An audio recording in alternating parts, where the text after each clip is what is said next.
segundo bloque de La Olla Sazón Pública y estamos conversando sobre desarrollo y subdesarrollo, la manera en que se configura la expansión y la concentración de la economía del capital en el mundo contemporáneo a costa de la mayoría de los países, de las poblaciones y de la naturaleza. ¿Qué consecuencias nos está dejando eso en este planeta? Porque parecería que vivimos hoy más bien un festín de acceso. Hoy podemos comprar más que nunca y en ese sentido mucha gente se siente, wow, al fin nos estamos desarrollando, ¿no? ¿Qué nos deja como consecuencia este festín consumista y estas lógicas de imitación que nos decían, esa imitación a ese centro que se consiguió, se visualizó como civilizado y desarrollado, ciertas partes de Europa y Norteamérica fundamentalmente, como el imaginario, pero Rafael nos decía, aunque querramos imitarlos, nunca vamos a llegar, y ojalá nunca lleguemos, porque si un día quisiéramos llegar, antes habremos terminado este planeta, supongo. Bueno, la pregunta que todo el mundo tendría que hacerse es el siguiente, ¿no? Desde la revolución industrial, el capitalismo produce riqueza a partir de abaratar los precios últimos de las mercancías, porque el dinamismo de la producción impacta de tal modo de que son capaces con la revolución industrial de producir más en menor tiempo posible y con menos mano de obra. Entonces, por eso también los centros imperiales desarrollan un proceso de colonización porque necesitan expandir sus mercados para sus productos, para convertirnos en consumidores netos de lo que ellos producen. Para ello, ellos necesitan nuestras materias primas. Entonces, no podemos nosotros tener un aprovechamiento autóctono de nuestras materias primas porque todo lo enviamos al norte. Y ellos sí hacen un aprovechamiento de eso y nos mandan el producto final para que seamos consumidores de lo que ellos producen. Cuando consumimos los productos del norte, no solamente consumimos aquello, lo que estamos consumiendo en última instancia es el contenido implícito en aquello, que es su forma de vida. Por eso hablamos de transferencia sistemática hasta de voluntad que transferimos al norte, porque no solamente estamos depositando nuestro dinero en las arcas del norte, sino que al escoger una Coca-Cola estamos despreciando nuestro refresco de Quiza. Y ahí nunca potenciamos nuestra economía, empobrecemos al campo y por eso nunca nos desarrollamos en los términos que el desarrollo propagandiza. Si te das cuenta, es un círculo vicioso ahí. Yo también quisiera preguntar, o sea, no solamente que estamos ganando cuando accedemos al consumo, podemos comprar el televisor o la máquina de lavar, todo bien, ¿no? Pero que estamos perdiendo al mismo tiempo. Cuando apostamos a ese modo de vida que está efectivamente homogenizando todos los países, casi todas las ciudades ya se ven igual. O sea, viajas a otro continente y te encuentras las mismas cadenas, los mismos centros comerciales. Antes viajabas... Hasta casi la misma artesanía local. Exacto, hecha en China. Producida en la China. Sí. ¿No? Entonces hay una homogenización, perdemos diversidad cultural tremendamente, perdemos realmente diversidad de civilizaciones, de modos de ver el mundo, de modos de concebir el ser humano, la espiritualidad. O sea, estamos perdiendo a gran velocidad muchas riquezas culturales que tenía este planeta, porque todo se encamina a querer bienes materiales y supuestamente ahí radica la felicidad. Y vemos que la gente que más bienes materiales tiene está metida en un aislamiento social terrible porque tiene que temer por su seguridad todo el tiempo, no convive. O sea, yo soy alemana. Yo sé cuántos ancianos viven en mi país, su vejez, solos en la desesperación y en la depresión. No tienen la familia, no tienen el barrio, no tienen la comunidad. Mientras en países como Bolivia todavía eso existe, ¿no? Pero se va perdiendo justamente con el desarrollo. Entonces yo ahí quisiera abrir un balance, un cálculo de no se gana necesariamente, sino que no hay que contabilizar eso en términos monetarios, por supuesto, porque de eso también se trata, de que no todo es dinero, ¿no? Pero sí pensar un poco en todo lo que estamos perdiendo y entregando a ese modo de vida capitalista moderno occidental. Todo eso que estamos perdiendo, decía Miriam, mucho en diversidad, en civilizaciones, en otros modos de vida, ¿está perdido? ¿Está? ¿Continúa? ¿Es capaz de reproducir otros modos de vida? Cuando hablas de cómo pasamos del mito del desarrollo a este otro horizonte, el vivir bien, ¿es porque todavía existe? Sí, ahí la pregunta fundamental es la siguiente, ¿no? ¿De qué sirve que tenga todo, sin bienes materiales, si mi vida no tiene sentido? Exacto. Esa es la pregunta que tiene que hacerse el individuo común y corriente que todavía cree en el desarrollo. Porque así como el desarrollo, la revolución industrial y la lógica de producción capitalista produce mercancías baratas, acá decimos una frase que es: lo barato al final cuesta caro. ¿Qué es ese caro que estamos pagando ahorita por lo barato de la producción capitalista? Es la crisis climática. La sociedad moderna no puede existir sin un consumo infinito e indefinido de energía. Y ahora estamos viendo que estamos, el 2006, el mundo entero ha alcanzado el famoso pico del petróleo, el peak oil. La famosa curva geofísica de Hubert ha demostrado de que una vez alcanzado el peak oil, ya no hay más petróleo barato. Cada vez es más caro, la tasa de rentabilidad energética del petróleo cada vez es más costoso. ¿Y cómo explicas la baja de los costos del petróleo, del precio del petróleo? Eso se explica del siguiente modo: el precio del petróleo siempre fue geopolítico. No es el precio que lo da el mercado. Acá tiene que ver mucho la producción del gas de esquisto, el complot, el boicot que hizo la CIA conjuntamente con Arabia Saudita para,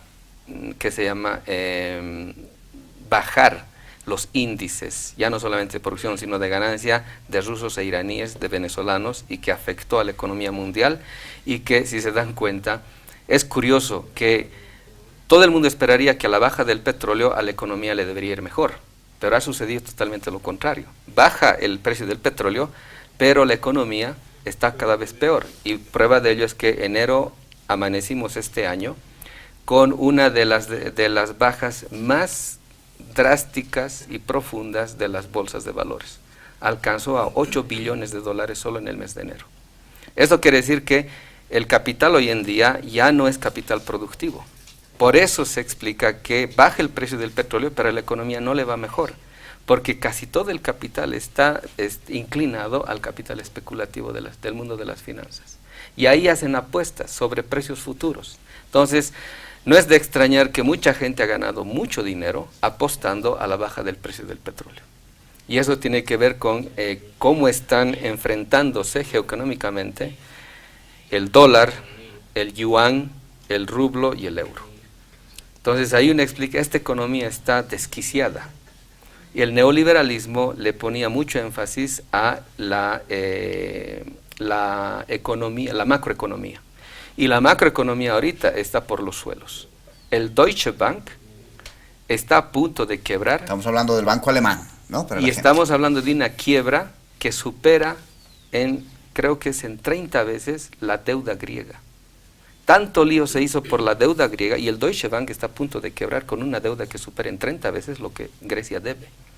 Entonces todo esto explica que la economía ahorita está sufriendo grandes trastornos, y que los grandes economistas y las instituciones económicas mundiales no saben cómo enfrentar esta crisis.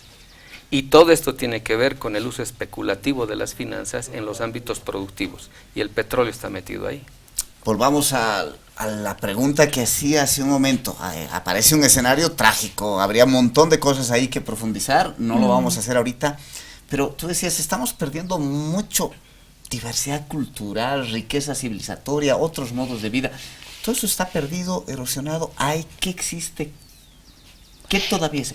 Existen muchas cosas, depende desde qué parte del mundo lo quieras mirar, ¿no? O sea, por ejemplo, en Alemania, yo siento que sí se ha perdido mucho de los modos de vida de subsistencia. De hecho, hay una especie de desprecio por la subsistencia. Cuando tú hablas de economías de subsistencia, dicen así, ¿no?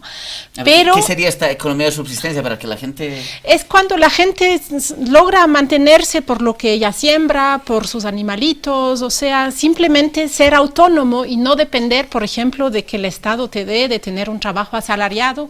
O sea, economías que no necesitan tanto del dinero, ¿no? Que no sencillas, están subordinadas a las lógicas del mercado tan dramáticamente. Exacto. Es que suena también mal eso de economía de subsistencia. Algunos prefieren usar economía local o de autosostenimiento. Está bien, pero así se dice allá.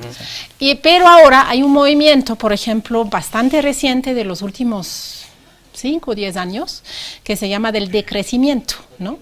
Y ahí sí renace, digamos, en muchas iniciativas cooperativas, modelos de convivencia intergeneracionales, justamente toda una generación que dice tenemos que reinventar otros modos de vida. O sea, ellos han perdido un poco lo tradicional, pero buscan en otras partes del planeta y en la literatura y eso, cómo recomponer. Aquí en América Latina creo que eso es distinto, que todavía hay muchas culturas diversas. Bolivia es el mejor ejemplo, Ecuador también.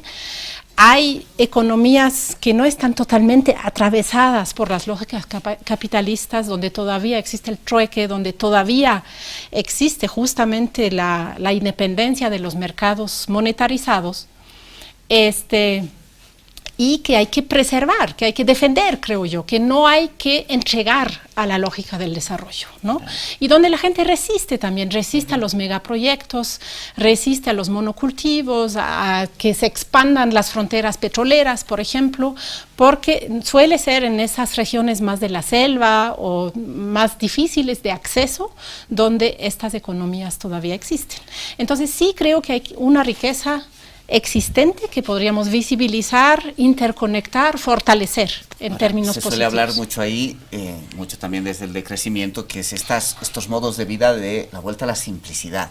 Pero a veces se dice que esa simplicidad solo es posible en situaciones precarias y no de abundancia. Y uno podría decir, en estas ideas de la reciprocidad, de otras formas de economía no subordinadas exclusivamente a las lógicas del mercado, aunque muchas veces conviven con ellas, que más bien hacen circular mucha abundancia y riqueza y no quedan en una lógica absolutamente precaria, sí, inclusive en modos de vida simples. Sí, se puede decir, por ejemplo, de que el mundo moderno es un mundo lleno de prejuicios. Y uno de esos prejuicios básicos es que se nos ha hecho creer que cuanto más lejos estás de lo natural, eres más civilizado. Y es mentira. Hoy en día, hasta en el primer mundo, la tendencia es a regresar a lo natural. Y uno está llegando a concebir desde el conjunto de espiritualidades que están empezando a tomar la palabra, ¿no? Desde los hindúes, los chinos, los propios cabalistas judíos, qué sé yo, el sufismo islámico, la espiritualidad andina. Todos están llegando a decir lo siguiente: no se necesita mucho para ser feliz, se necesita lo necesario.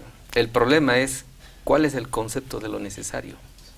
¿Y cuál es el concepto de lo digno también? Sí, ¿no? Sí. Porque realmente lo que está en juicio es la dignidad. Y una economía que constantemente para producir debe destruir, que es la economía capitalista, socava la dignidad ya no solamente del ser humano, sino de la naturaleza. Porque quien paga los costos reales de los precios baratos de nuestras mercancías es la naturaleza. Y prueba de ello es la última tecnología de punta que utilizan, por ejemplo, la juventud actual. Por ejemplo, cuando yo doy charlas a los jóvenes, digo, ustedes no saben realmente el precio que le cuesta a la naturaleza el que ustedes tengan acceso barato al WhatsApp, al Facebook, al Twitter, etcétera. Porque Einstein ya lo dijo, el día que desaparezcan las abejas, desaparece la humanidad. El 70% de todo lo que consumimos lo polinizan las abejas. Y cuando dispara uno, que se llama con el celular, ese tipo de ondas de baja frecuencia, lo único que está logrando es que las abejas pierdan sentido de orientación. Entonces la gente no ve eso, no se da cuenta de eso. Solamente uno llega a ver eso cuando los efectos ya están a la vista. Y ahorita estamos alcanzando un punto de no retorno. Un punto de no retorno significa que los daños que habremos ocasionado al medio ambiente pueden ser irreversibles. Pues para no llegar a terminar el programa en una sensación de angustia total, les propongo que en la próxima mitad del programa nos detengamos más en por dónde podemos encontrar caminos alternativos, salidas, búsquedas en este debate sobre el desarrollo en el país y en el planeta. Ya volvemos con La Olla.